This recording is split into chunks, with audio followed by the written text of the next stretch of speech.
In the autumn of 1908, a crew of 5 men was tasked with tearing down the final standing structure on what had once been the Ravenel Bluff Plantation in the South Carolina Lowcountry. They swung their crowbars into a wall that had been nailed shut, tarred over, and whitewashed 3 separate times over 45 years. The man who had ordered it sealed in March of 1863 had been dead for decades. His widow had passed the previous winter. The property's deed had changed hands 4 times, and each new owner was told by the Ravenel family's former overseer that the small cabin could be demolished, but never, under any circumstances, opened. That October afternoon, when the first board came loose, the foreman recoiled from the smell that rolled out into the pine, scented air. 2 of the younger workers crossed themselves. The oldest man among them, a freedman named Solomon Pinckney, who had been born on a neighboring plantation in 1847, set down his crowbar.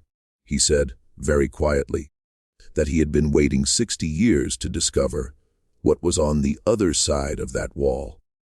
What they found inside would force a county coroner out of retirement, produce a series of newspaper articles that were pulled from print within 3 weeks, and expose a crime that the Ravenel family had tried to bury behind pine boards and piety for 2 generations. Before we continue with the story of Ravenel Bluff and the cabin that was sealed since 1863, make sure you're subscribed to this channel and leave a comment telling us which state you're listening from right now. Hearing from you across the country reminds me why these stories must never be forgotten. And now, to understand what lay behind that wall, we have to go back to the spring of 1849, when Ravenel Bluff was still considered one of the most prosperous rice plantations along the tidal stretch of the Combahee River. The plantation sat on a high bank of sandy loam overlooking nearly 300 acres of flooded rice fields, bordered to the east by a dense stand of cypress and live oak draped in Spanish moss, and to the west by a low tidal creek that filled and drained with the salt, pulled rhythm of the Atlantic. The air in the low country that spring was thick with the smell of mud and blooming jessamine. At night, the rice fields filled with the croaking of bullfrogs and the slow, steady clicking of rice birds that came down from the Carolina Piedmont to feed on the spring plantings.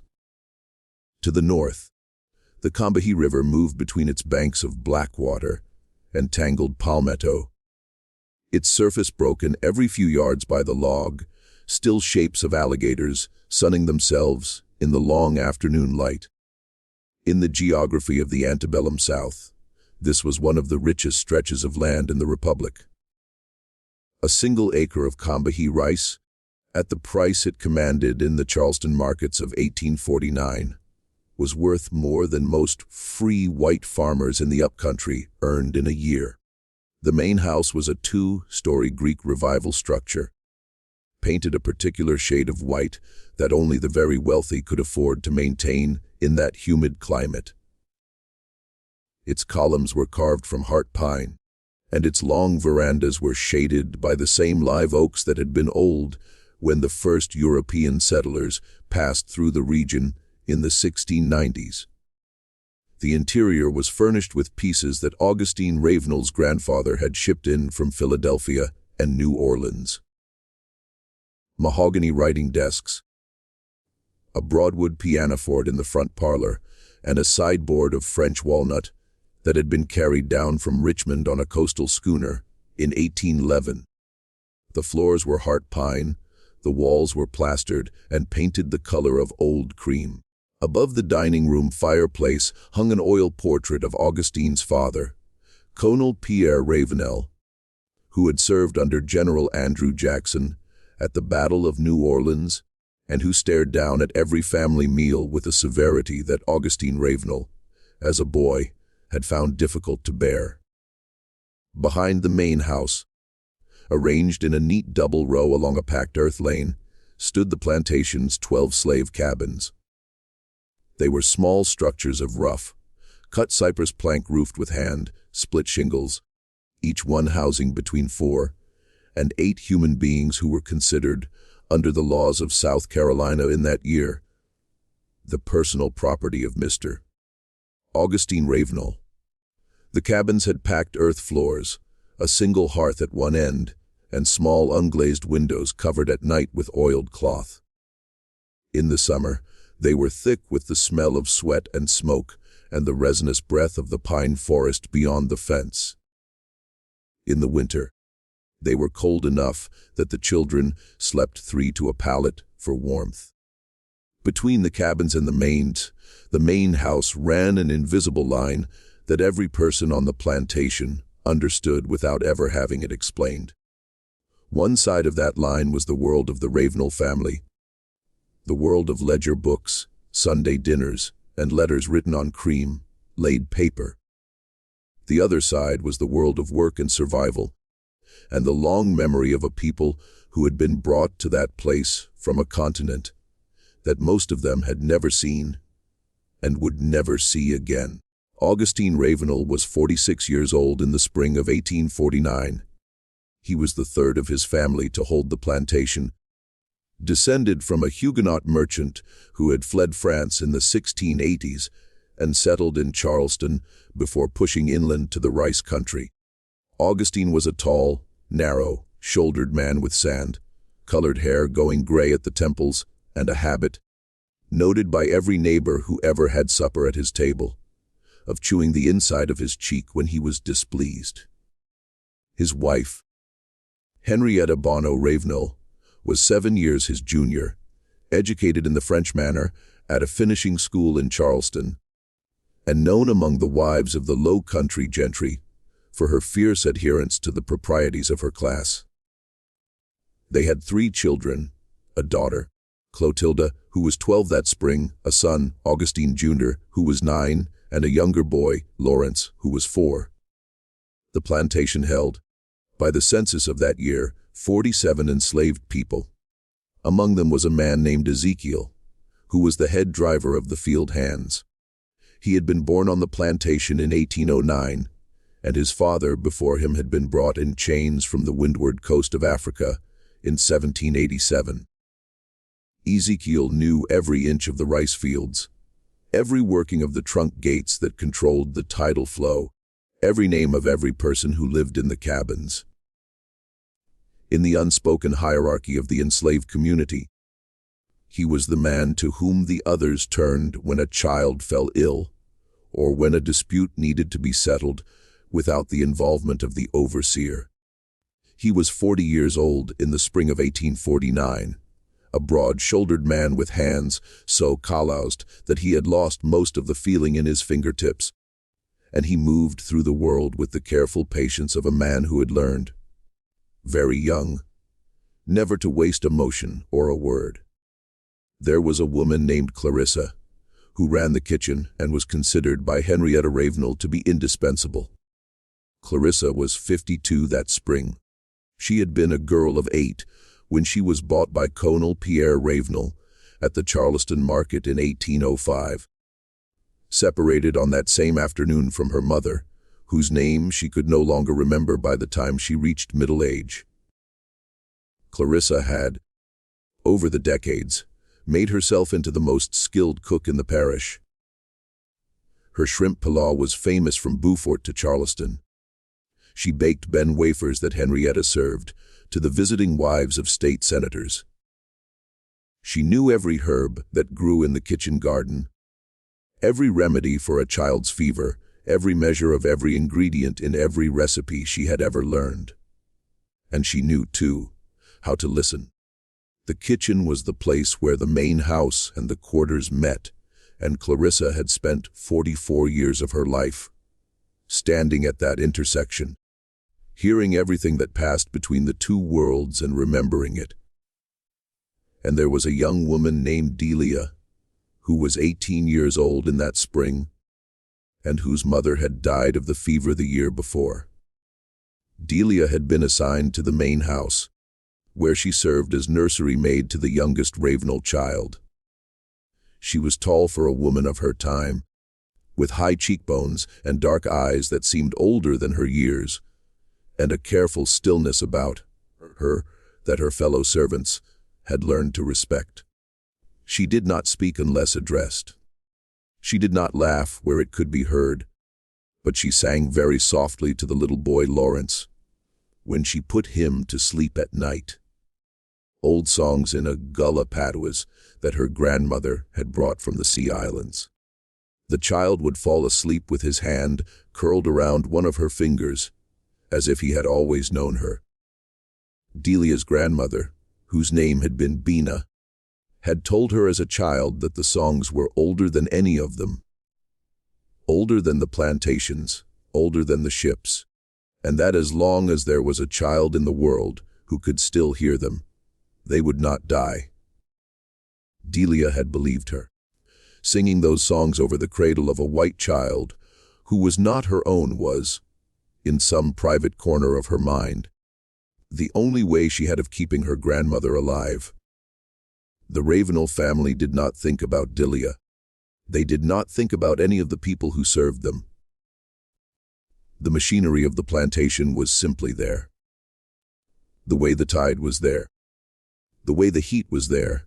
The way God was said to be there. Henrietta Ravenel recognized her house slaves by face and by function, but she could not have told you the name of a single field hand.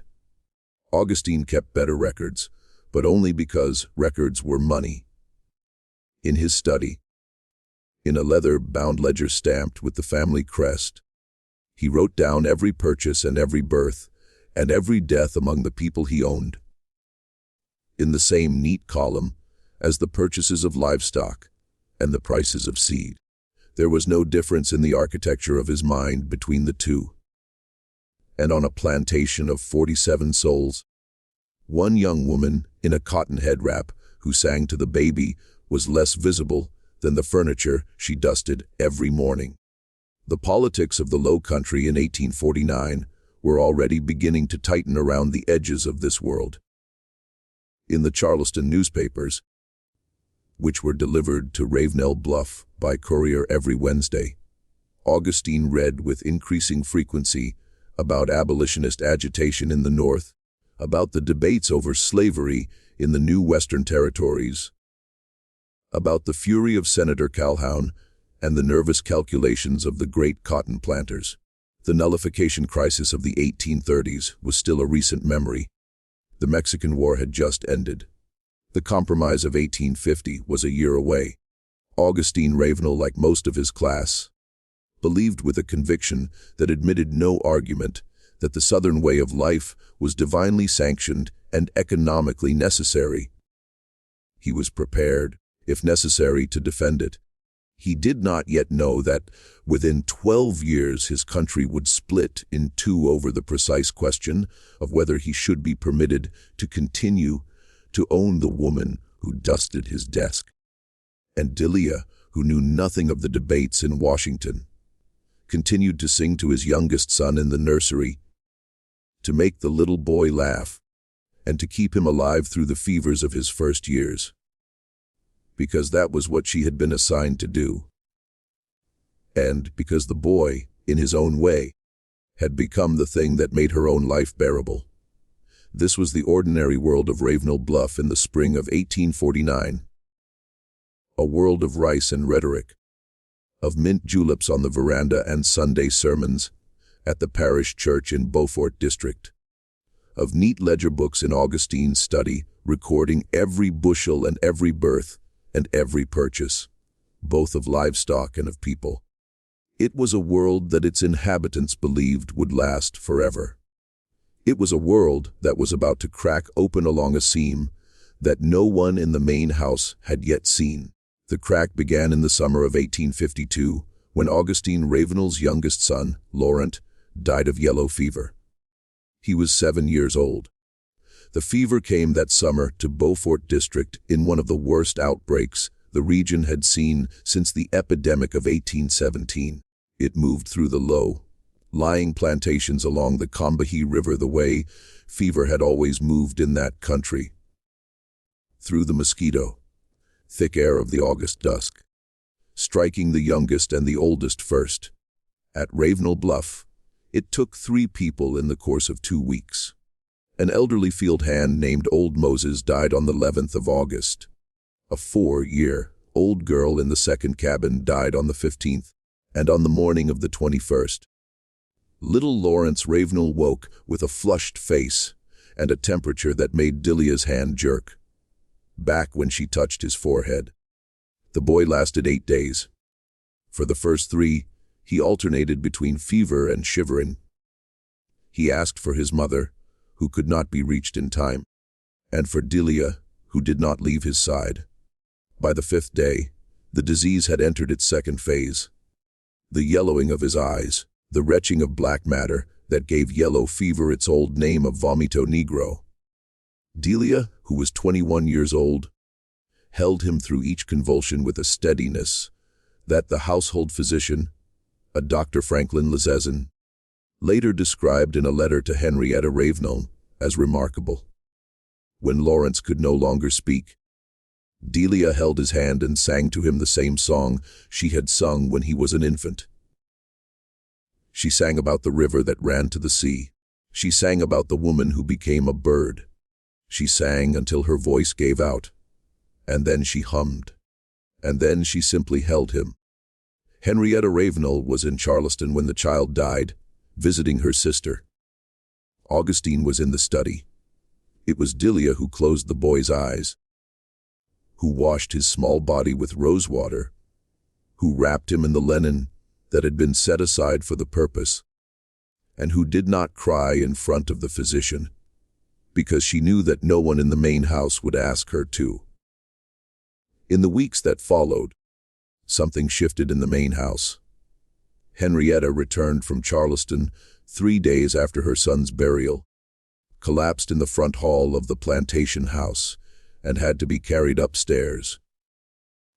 She did not leave her bedroom for nearly 4 months. The curtains of the nursery were drawn.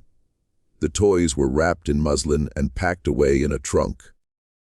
The house was draped in black crepe, and the mirrors were turned to the wall. The mantel clocks were stopped at the hour of the boy's death. Augustine, who had been distant from his children for most of their lives, began to spend long hours in the nursery, where his youngest son had died, sitting in the rocking chair Delia had once used. He drank more than he had ever drunk before. He slept badly. He snapped at his daughter, Clotilde, who was 15 that summer and who had begun to fear her father in a way she had never feared him. And Delia, who had nowhere else to go, was often in that same nursery, folding small clothes that would never be worn again, dusting a rocking horse that would never be ridden. What happened between them in that nursery over the course of the next year did not happen because either of them chose it in any sense that a free person would recognize as choice. Augustine Ravenel was the man who owned her. Under the laws of South Carolina in 1852, there was no such thing as the rape of an enslaved woman by her enslaver, because the word rape required a violation of the victim's will. And the law did not recognize that an enslaved woman possessed a will that could be violated. This was not a private opinion of the Ravenel family. It was the written law of the state, upheld by every court in the republic south of the Mason-Dixon line. It had been articulated, most infamously, by Judge Thomas Ruffin of North Carolina in the case of State versus Mann in 1829, when the judge had written that the power of the master must be absolute in order to render the submission of the slave perfect. Under the cover of that law, under the cover of his wife's grief, and under the cover of the quiet rooms of a house draped in mourning cloth, Augustine Ravenel began a relationship with the young woman who had held his dying son. Delia did not fight him. A woman in her position did not fight because a woman in her position who fought would be whipped or sold or worse. She did what she had always done. She went still. She went silent. She sang in her own mind one of her grandmother's old songs. and she waited for it to be over. When she walked back to her cabin, afterward in the darkness of the lane between the quarters, she walked without making any sound at all. She had learned, by the age of 22, that the body was a thing that could be separated from the self if you were careful. If you were very careful, and if you kept singing. In the autumn of 1853, Delia was pregnant. She was 22 years old. She told no one. And the other women in the cabin saw the shape of her body changing under her apron and knew, the way women have always known. Clarissa, who ran the kitchen, took her aside one evening behind the smokehouse and asked her whose it was. Delia did not answer. She did not have to. Clarissa had lived on Ravenel Bluff for 31 years. She had seen this before. She had seen what happened to the women it happened to. And she had seen what happened to the children. Clarissa, who had buried 3 of her own children and had watched a 4th sold away to a plantation in Alabama when the girl was 12 years old, looked at Delia for a long time in the red light of the setting sun. Then she took the younger woman's hand in her own and said that whatever happened, she would help her. She said it quietly. She said it once. And then she went back to the kitchen, and she did not speak of it again.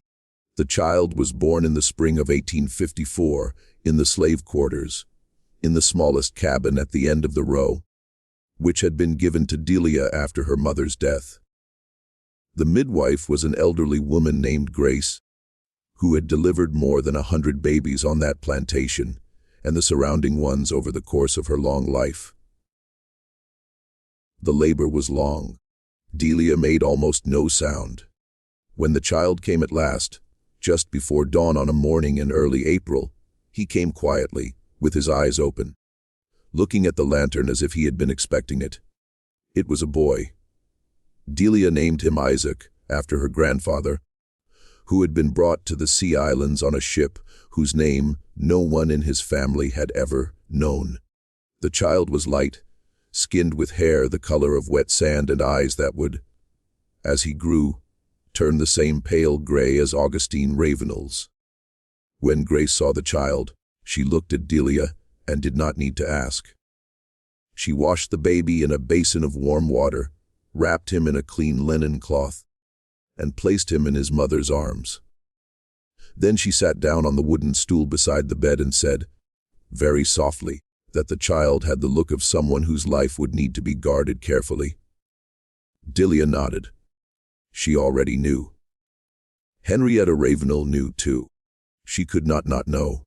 The child was too obvious, and the plantation was too small. The eyes of the other servants were too knowing for her to pretend otherwise.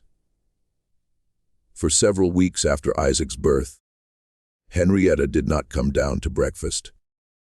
When she finally did, on a morning in late April, she did not speak to her husband across the table. She did not speak to him in any meaningful way for almost a year. But Henrietta was a woman of her class and her time. The solution to a problem of this kind among the planter families of the Lowcountry was not to acknowledge it. Divorce was impossible. Scandal was unthinkable. The solution was to keep the mother in the cabin at the far end of the row, to pretend that the child belonged to some unnamed field hand, and to wait for the years to soften the outline of the resemblance into something that could be politely ignored. For 8 years, that was what they did. Delia raised Isaac in the cabin at the end of the row. Augustine continued, intermittently, and with a pattern that only Delia and Clarissa would have recognized, to visit her. Henrietta lived in the main house, and conducted her social calls, and took the sacrament at the parish church, and did not speak her husband's name in connection with the child in the cabin. Isaac grew. He learned to walk. He learned to talk. He learned from the other children in the quarters the careful art of becoming invisible whenever a white person passed. He was, by the time he was 7 years old, the quietest child on the plantation. But he was also, in the private geography of his mother's cabin, a child who laughed. Delia had carved out a small world for him with Clarissa's help and with the help of the other women of the quarters. A world that was entirely his own. She had taught him to read in secret from a torn Bible that Clarissa had smuggled out of the main house and soon into the lining of Delia's mattress. She had taught him to count using the dried beans in a kitchen jar. She had taught him the old songs.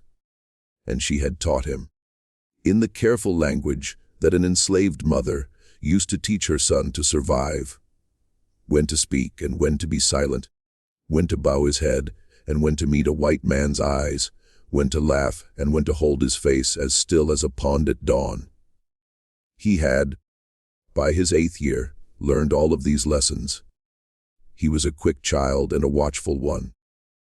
Delia sometimes watched him sleeping at night, in the yellow light of a single tallow candle, and thought, with a kind of grief that she did not have a word for, that he was the most beautiful thing she had ever seen, and that the world into which he had been born was going to destroy him, and that she could not imagine a future in which this would not be true.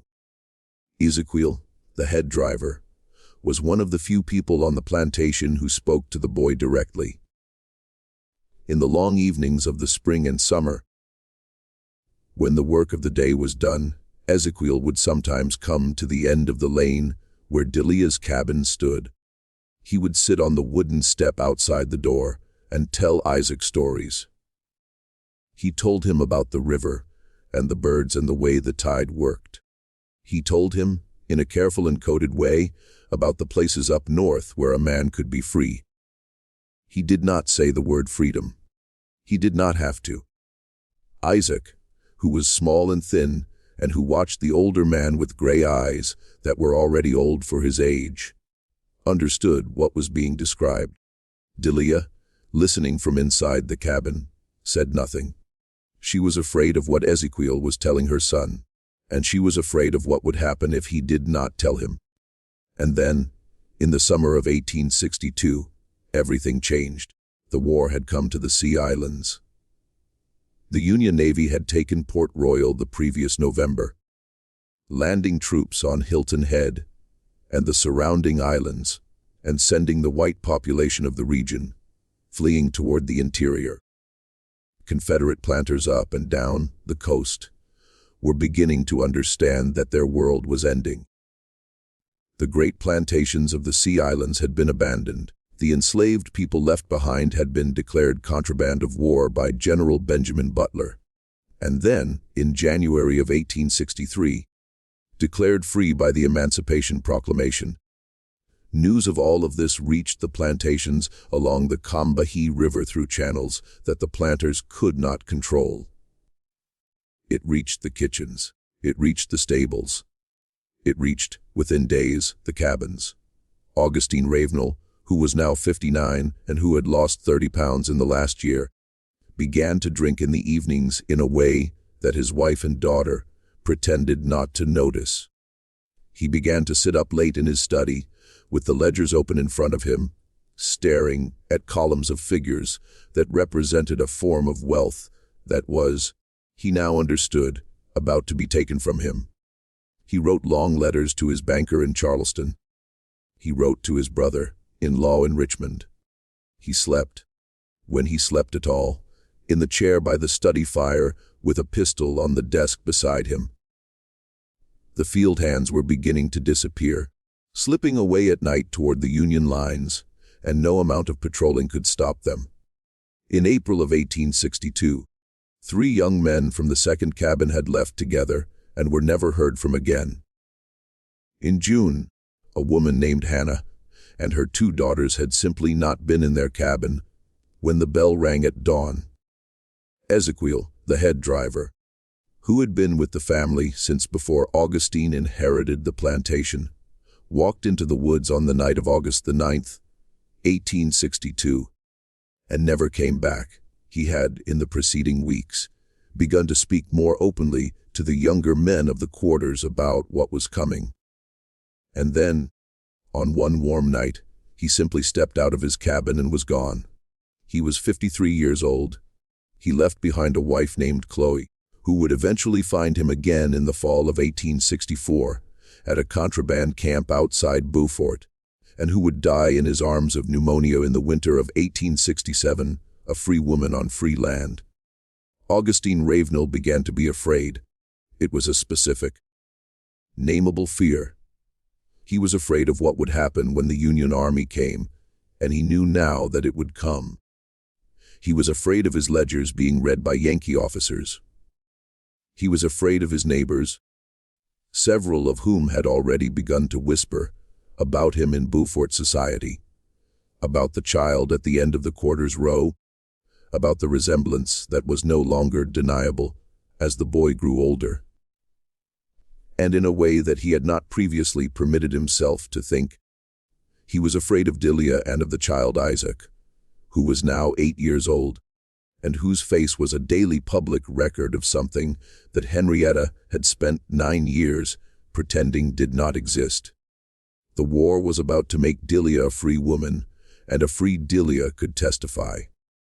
A free Delia could write her own name if she chose, and it was on a piece of paper that any Union officer in the region would read with interest. A free Delia, holding the hand of a light-skinned boy, whose features mirrored one of the most prominent planters on the Combahee, was no longer a private shame to be managed behind a plank wall. She was a witness, and witnesses, in the calculation of a man like Augustine Ravenel, were not problems to be reasoned with. They were problems to be solved. In the autumn of 1862, Augustine Ravenel began to make arrangements.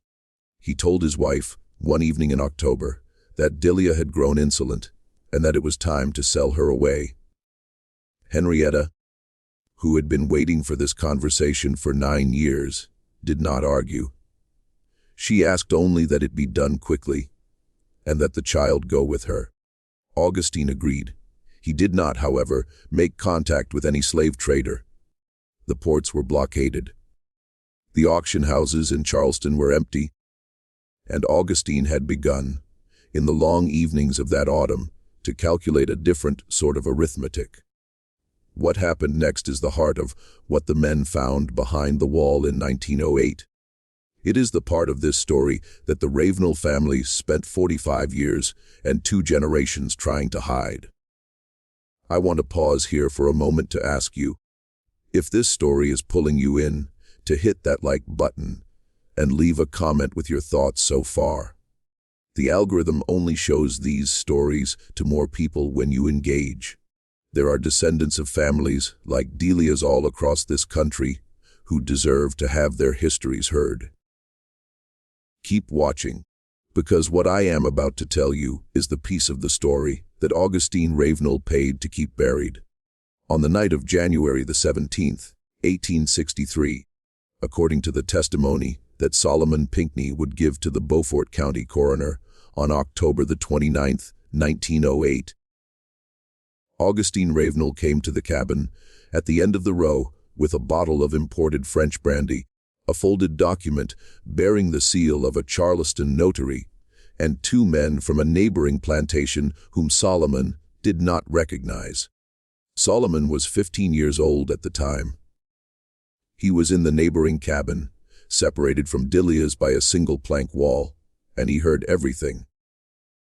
His grandmother, a woman named Flora, who had raised him after the death of his mother, was asleep on the other side of the small room, worn down by a cough that would kill her before the end of that winter. Solomon was wide awake.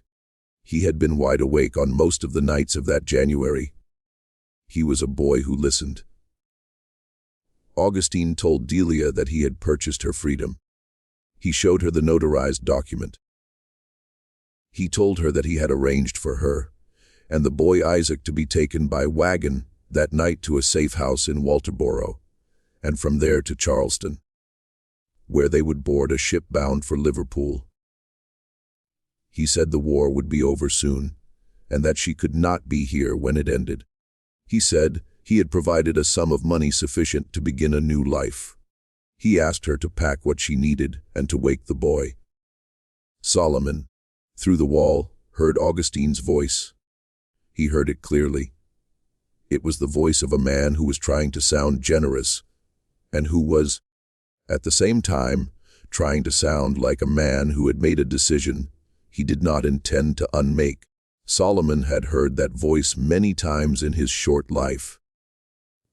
It was the voice that white men used when they had already decided the outcome of a conversation. And it did not matter what the other person said.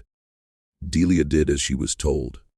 Solomon heard her through the wall, moving quietly in the dark, telling the child, in that low singing voice, that they were going on a journey, that he should be brave, that he should be very quiet. Solomon heard her wrap a small bundle of clothes.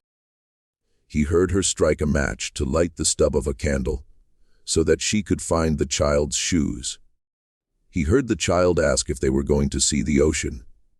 He heard her say yes, they were going to see the ocean. Solomon, in the dark of his own cabin, began to pray. He did not know precisely why. He could not have articulated what was wrong himself. But something in the arrangement of voices on the other side of the wall had set a cold weight in his chest that would not lift. Then Solomon heard the two men from the neighboring plantation come into the cabin. What happened in that cabin in the next half hour is the thing that the wall was built to hide. Solomon, through the plank wall, heard it all. He heard the child cry out once, a small, high sound of surprise more than fear, because the child had not yet understood what was about to happen. He heard Delia scream. It was a single scream, cut short. He heard a sound he would not be able to describe to the coroner 45 years later without stopping and asking for water. A heavy sound, a wet sound, and then a second, smaller version of the same sound. And then, for a very long time, silence. Solomon did not move. His grandmother slept on through all of it, because she was old and her cough had exhausted her, and because the human body will sometimes refuse, at the end of a long life, to wake for sounds that the waking mind could not survive. Solomon lay in the dark with the cold weight in his chest, and he did not cry, and he did not move, and he listened to the silence on the other side of the wall, as if he could, by listening hard enough, will the silence to become something else. It did not. Before dawn, Augustine Ravenel and the two men left the cabin. They went to the carriage house. They returned with tools. For the rest of that night, and into the gray of the next morning, Solomon listened through the wall to the sound of hammers, of boards being nailed across the inside of the door, of tar being brushed over the seams, and of a wooden bar being driven across the outside of the cabin and sealed with nails as long as a man's hand. When Solomon dared, near noon, to look out through a knot-hole in his own cabin wall, he saw 3 men whitewashing the exterior of the sealed cabin with a slurry of lime and pine tar. Their faces were set in a way that told him, even at 15, that they were not men who had done something they would admit to in daylight. Augustine Ravenel told the remaining enslaved people on the plantation that Delia and her boy had been sold in the night to a trader bound for Cuba. He said the cabin had been sealed because of fever. He said no one was to go near it. He said anyone caught near that cabin would be whipped within an inch of their life. And then, because the war was coming and there was no time for sentiment, he moved on. 6 months later, in July of 1863, Augustine Ravenel was dead. He had been thrown from a horse on the river road, his neck broken against a fence post, and he died where he fell.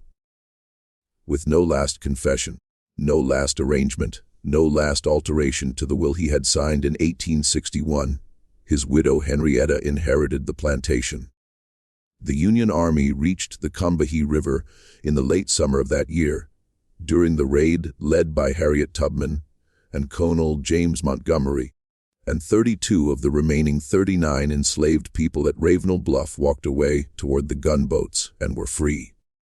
Solomon Pinckney was among them. He was 15 years old. For the next 45 years, the sealed cabin at the end of the row stood where Augustine Ravenel had left it. Henrietta Ravenel, who lived until the winter of 1907, never spoke of it. Her surviving children, Clotilda and Augustine Jenner, grew up knowing only that their father had ordered the cabin sealed because of fever, and that it was not to be touched. When Clotilda married a Charleston physician in 1868 and moved away, she did not look back at it. When Augustine Jenner inherited the plantation in his mother's last years, he did not look at it either. The cabin was whitewashed a second time in 1881 during a general repainting of the outbuildings, and a third time in 1899 when the plantation was first put up for sale. Each time, the workmen were told by the estate's overseer, an old man named Claiborne Huger, who had served the Ravenels since before the war, that the cabin was to be painted over but never opened. Claiborne Huger died in 1906. He took what he knew with him. Decades passed. The fields grew up in pine saplings and broom sedge. The main house, which had been grand in 1849, settled and sagged on its foundations. By 1908, the plantation had been sold twice and was in the hands of a timber company out of Savannah that had no use for it except to harvest the last of the live oak and pine and then subdivide the rest for small farms. The timber company hired a local foreman named Edgar Fripp to tear down the outbuildings. Edgar Fripp hired a crew of 5 men, and on the morning of October the 27th, 1908, that crew came down the old packed earth lane between the rows of collapsed cabins and arrived at the one at the end of the row, the one that had been whitewashed 3 times, the one that stood slightly apart from the others, the one that no one in Beaufort County could remember ever having seen opened. Edgar Fripp, who was a practical man not given to superstition, told his crew to knock it down. He did not know about the wall that had been built on the inside of the cabin. He thought it was just another slave cabin, of which there were dozens on dozens of abandoned plantations up and down the coast, and that it would come down in 20 minutes. Just when we thought we understood the story of Ravenel Bluff, the horror sealed inside that cabin is about to come out into the daylight for the first time in 45 years. If this story is giving you chills, share this video with a friend who loves dark American history. Hit that like button to support the channel and subscribe so you never miss a story like this one. What Edgar Fripp's crew was about to find will change everything. The first blow of the crowbar against the outer wall of the cabin came down at just after 1100 in the morning. The plank splintered easily. The wood was old, cypress that had been cut from the river bottom 60 years before, and it gave way with the dry crack of something that had been waiting a long time to fall. The second blow took down a second board. The third exposed what at first seemed to be a second wall, perhaps 18 inches behind the first, nailed up from the inside with boards of the same cypress plank, the seams sealed with black tar that had hardened to the consistency of stone. The men paused. They had all seen the outside of the cabin whitewashed 3 times over, but none of them had expected a second wall. Edgar Fripp stepped forward and ran his hand along the inner wall. He pulled back his fingers and smelled them, and then looked at Solomon Pinckney, who was the oldest man on the crew and the only one among them who had been alive in 1863. The younger workers, who had started the morning joking among themselves about how quickly the job would go, had fallen completely silent.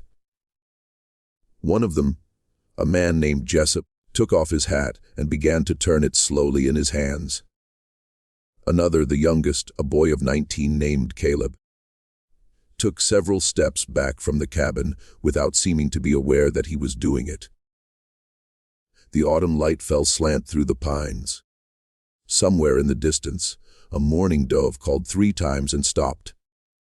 Solomon, who had been waiting for this moment for 45 years, said nothing. He took the crowbar from the younger man nearest him, and he walked up to the inner wall, and he set the bar against the seam between 2 boards, and he pulled.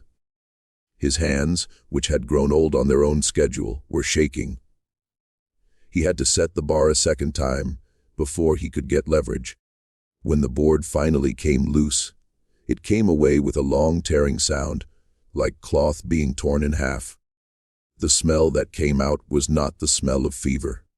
It was not the smell of any illness that Edgar Fripp had encountered in his 41 years. It was the dry, dusty, faintly sweet smell of something that had been sealed in darkness for nearly half a century, and it carried in it the particular and unmistakable weight of the human dead.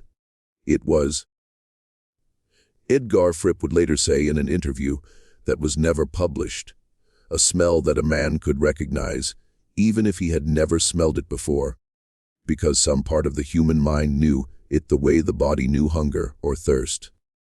Solomon Pinckney, who had smelled it before in the hospitals of the war years, took 2 steps back from the opening and sat down on a fallen log. His face had gone gray. Edgar Fripp ordered the crew to stop. He sent the youngest worker, Caleb, running on foot 2 miles through the pine woods to the nearest telephone, which was at the general store at Green Pond, with instructions to call the Beaufort County sheriff and the county coroner. Then Edgar Fripp and Solomon Pinckney and the 3 remaining men sat down on the ground 20 feet from the cabin and waited. No one spoke. Solomon Pinckney, according to an account given later to a reporter from the Charleston News and Courier, took off his hat and held it in both hands and did not put it back on for the rest of the afternoon. Jessup, who was a Methodist, prayed quietly under his breath. Edgar Fripp, who was not a religious man, smoked 3 cigarettes in succession and stared at the broken wall of the cabin, as if he were trying to memorize it. A squirrel ran down the trunk of the nearest pine, saw the men, and scrambled back up without making a sound. The sheriff, whose name was Osgood Hayward, arrived at Ravenel Bluff at just after 2:00 in the afternoon, accompanied by the county coroner, a physician named Dr. Rutherford Stewart, who had officially retired from the coroner's office 2 years before, but who still served on the most serious cases, because there was no one else in the county with his experience. Dr. Stewart was 68 years old. He was a thin, white-haired man with a clipped manner of speaking and pale eyes that did not miss much. He had been a surgeon in the Confederate Army, at Fredericksburg and at Chickamauga, and at the long and terrible winter of the siege of Petersburg. He had seen more death than most men could imagine. He approached the broken wall of the cabin with a handkerchief pressed to his nose and mouth, and he went inside with a kerosene lantern, and he came out 11 minutes later with an expression on his face that the sheriff would describe in his written report as the look of a man who had just been shown something he had hoped never to see. He walked a short distance from the cabin, leaned against the trunk of a live oak, and stood there for a full 2 minutes without speaking. When he turned back, his voice was steady, but his hands were not. What Dr. Stewart had found inside that cabin, and what he would document in the county coroner's report of October the 30th, 1908, was this. The cabin was a single room, approximately 12 feet by 14 feet, with a packed earth floor, a small hearth at one end, and a narrow loft accessed by wooden ladder. The interior had been stripped of all furniture, except for a single iron bed frame, which stood against the far wall. On the bed frame, arranged with a care that struck Dr. Stewart as the most disturbing element of the entire scene, were the remains of 2 human beings. One was an adult female, determined by the dimensions of the pelvis and the development of the skull, to have been approximately 18 to 25 years of age at the time of death. The other was a child male, between 7 and 9 years of age. The remains had been almost entirely mummified by the sealed, dry conditions of the cabin, which had kept out moisture and scavengers for 45 years. The skin had become the color and texture of old parchment. The hair was still attached to the scalps. The clothing, a simple cotton dress on the woman and a linen shirt and wool trousers on the boy, was intact, though faded and brittle. The woman's arms were positioned around the child, whose head rested against her shoulder. They had been placed that way after death. Dr. Stewart was certain of this because the arrangement of the limbs was too composed to have occurred during any struggle. Someone, he noted in his report, had taken the time to lay them together in something that approximated a posture of rest, and had then built a wall around them, and had then gone home. On the skull of the woman, at the left temple, there was a clearly visible fracture consistent with a single heavy blow from a blunt object. On the skull of the child, at the back of the head, there was a similar fracture. The bones of both bodies were otherwise intact, with no evidence of struggle, no defensive wounds to the forearms, no displaced limbs. Whatever had been done to them had been done quickly. This was, Dr. Stewart wrote, a mercy of a kind, although the word mercy was not one he used without discomfort in this context. On a small wooden table beside the bed, there was a folded piece of paper, brittle with age but still legible. It was a notarized bill of manumission dated January the 15th, 1863, signed by Augustine Ravenel, granting freedom to one Delia, 22 years of age, and her son Isaac, 8 years of age. The document bore the seal of a Charleston notary, a man named Francis Gadsden, who had died in 1879, but his records had been preserved in the Charleston County Archives, and whose signature matched the signature on the document exactly. Beside the paper, there was a small leather pouch containing 37 silver coins, mostly Mexican and Spanish pieces of 8, dated between 1821 and 1859. A year's wages for a free laborer in 1863, enough to begin a life if you were willing to work and if you were careful. Beside the pouch, there was a single object wrapped in muslin cloth. When Dr. Stewart unwrapped it, he found a child's wooden horse carved by hand from what looked like live oak, smoothed by years of a small palm closing around it. The mane had been carved in fine detail. The tail had been notched with the care of a man who had loved the making of small things. Stuck to the underside of the horse, where it had been scratched into the wood with something sharp, were 2 initials, the letters I and R. Isaac Ravenel Doppelter. Stewart came out of the cabin and sat down on the earth beside Solomon Pinckney, and did not speak for a long time. The 2 old men, the white doctor and the black freedman, sat side by side on the ground, in the October sunlight, without looking at each other. The sheriff and the remaining workmen stood a respectful distance away and did not interrupt them. At last, Solomon looked at him and asked, in the careful voice he had used to speak to white men all his life, whether the bodies were of a woman and a boy. Dr. Stewart said yes. Solomon asked whether the boy had light hair. Dr. Stewart said he could not be certain because of the condition of the remains, but that what hair was present appeared to be fair. Solomon nodded once, and then he began to cry. He was 76 years old. He had not cried, according to his grandchildren who were later interviewed, in any of their lifetimes. He cried without sound for nearly 20 minutes. And then he stood up and he put his hat back on. And then he told Sheriff Hayward and Dr. Stewart what he had heard on the night of January the 17th, 1863. He told it slowly in the same careful voice, stopping twice to ask for water. He named the men. He described the sounds. He described with an accuracy that would later be corroborated by the coroner's findings. Exactly where the bodies had been placed on the bed, and which one had been killed first and how he knew. When he was finished, Sheriff Hayward took off his own hat, and the three men stood together in the long October shadows and did not speak for a long time. The investigation that followed lasted exactly 17 days, and then it was over. The Beaufort County Sheriff, Osgood Hayward, took Solomon Pinckney's statement on the evening of October the 29th, 1908, and filed it with the county court. Dr. Stewart filed his coroner's report on the 30th. Both documents clearly named Augustine Ravenel, deceased in 1863, as the probable perpetrator, and named two further individuals, unidentified, as his accomplices.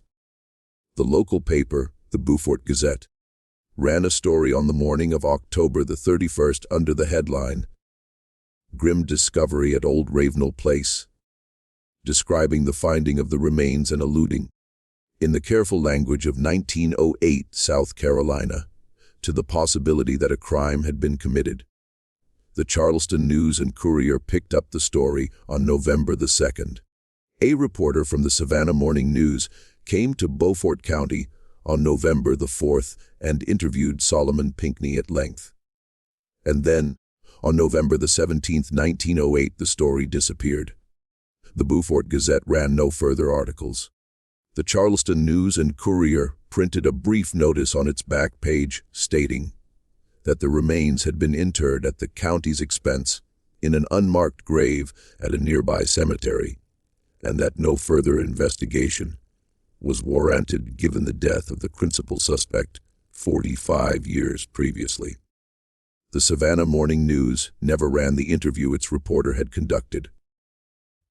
When Solomon Pinckney's grandson, Samuel Pinckney, attempted in 1934 to obtain a copy of Sheriff Hayward's original report from the Beaufort County Courthouse, he was told that the file could not be located.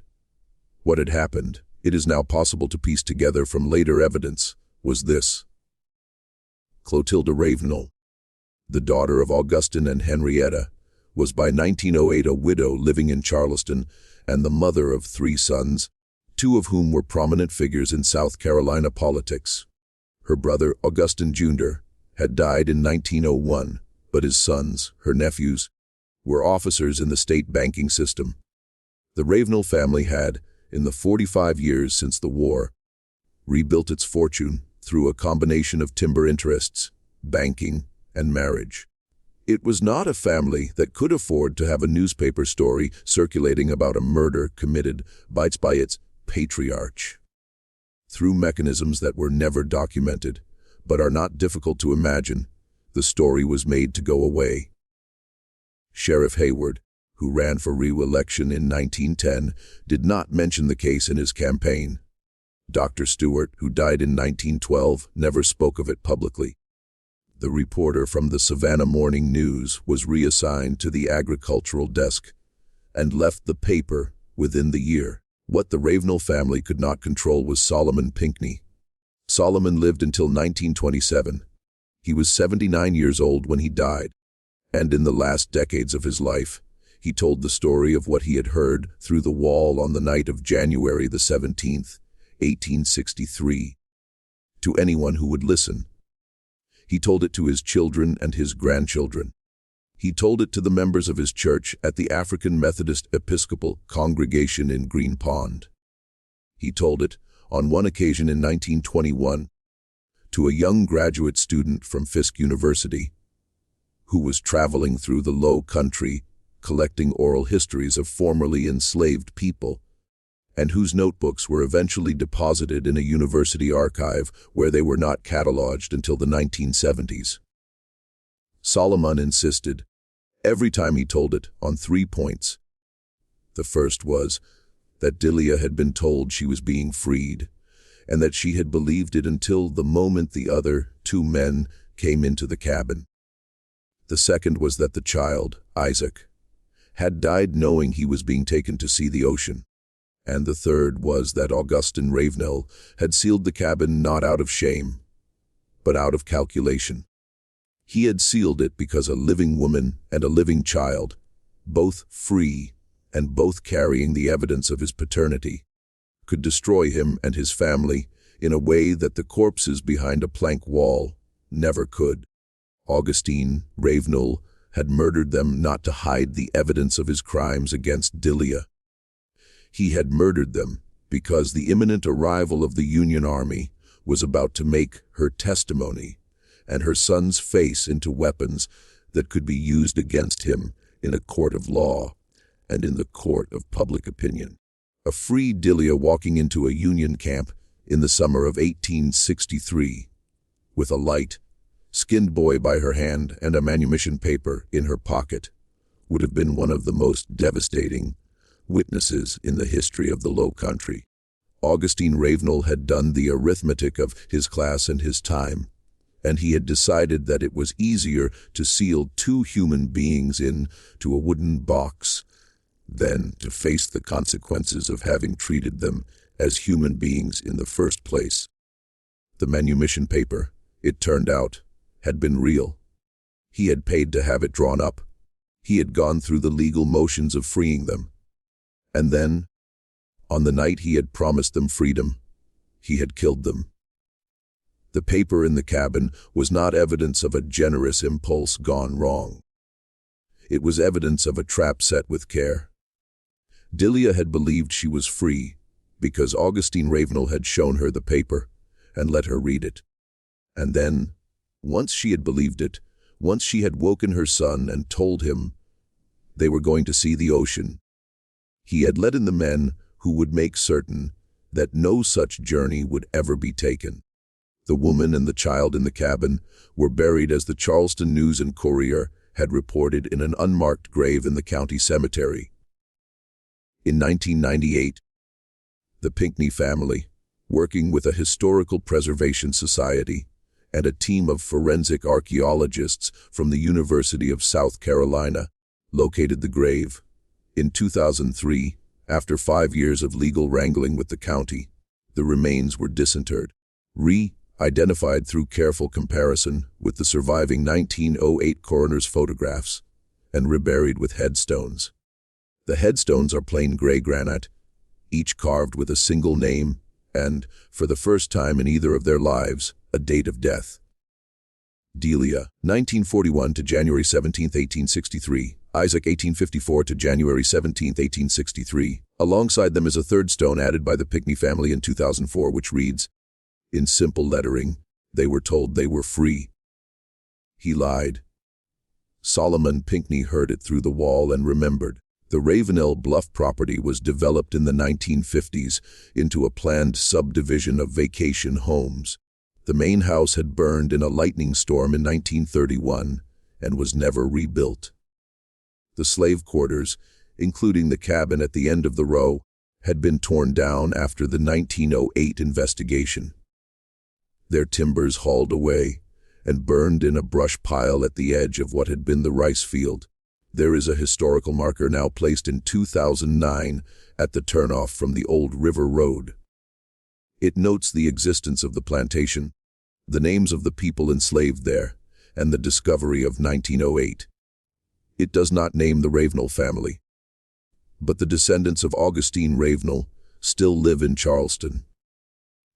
The bank he helped to found still operates under a different name on Broad Street. His great-great-grandchildren sit on boards of charitable foundations. They give to historical preservation societies. They have, in the last several years, been asked to contribute to the maintenance of the cemetery where Delia and Isaac now lie. And they have, to their credit, quietly done so. The money comes through a trust with no family name attached. It was the granddaughter of Clotilda Ravenel, a historian in her 70s, who had spent her career studying the Lowcountry rice economy, who arranged the trust in 2007. She has never spoken publicly about the case, but in a letter to the director of the Historical Preservation Society, which was released with her permission after her death in 2019, she wrote only this: my great-grandfather built a wall. It was never going to be strong enough. The voices of the people he sealed behind it have been speaking for 150 years, and my family has been listening, whether we admitted it or not. It is past time we answered. There are plantations like Ravenel Bluff up and down the coast of South Carolina and Georgia, places where the cabins have all been torn down and the fields have grown up in pine, and where, behind the polite historical markers, there are stories that were sealed in darkness by men who thought they could outlast the memory of what they had done. Some of those stories have come out. Most of them have not. The cabin at Ravenel Bluff is only one of them.